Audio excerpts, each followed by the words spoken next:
meu pai já me dizia: filho, olha só, veja quem diria. Se eles soubessem do que cê ia virar, me fala um que não acreditaria. Me fala um que não ia pedir pra andar contigo, nem que fosse só por um bom dia. Me fala um que não ia ficar de joelho por causa de fome e curtido.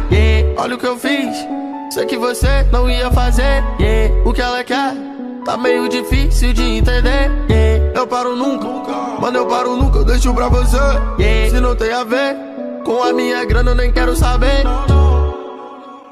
Isso tudo é uma ilusão, vou te levar pra outra dimensão. E meu pai já me dizia: filho, olha só, veja quem diria. Se eles soubessem do que cê ia virar, me fala um que não acreditaria. Me fala um que não ia pedir pra andar contigo, nem que fosse só por um bom dia. Me fala um que não ia ficar de joelho por causa de fome e curtido.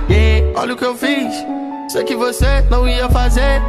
O que ela quer tá meio difícil de entender. Eu paro nunca, mano, eu paro nunca, eu deixo pra você. Se não tem a ver com a minha grana, eu nem quero saber. Isso tudo é uma ilusão, vou te levar pra outra dimensão. E meu pai já me dizia: filho, olha só, veja quem diria. Se eles soubessem do que cê ia virar, me fala um que não acreditaria. Me fala um que não ia pedir pra andar contigo, nem que fosse só por um bom dia. Me fala um que não ia ficar de joelho por causa de fome e curtido. Olha o que eu fiz, sei que você não ia fazer. O que ela quer tá meio difícil de entender. Eu paro nunca, mano, eu paro nunca, eu deixo pra você. Se não tem a ver com a minha grana, eu nem quero saber.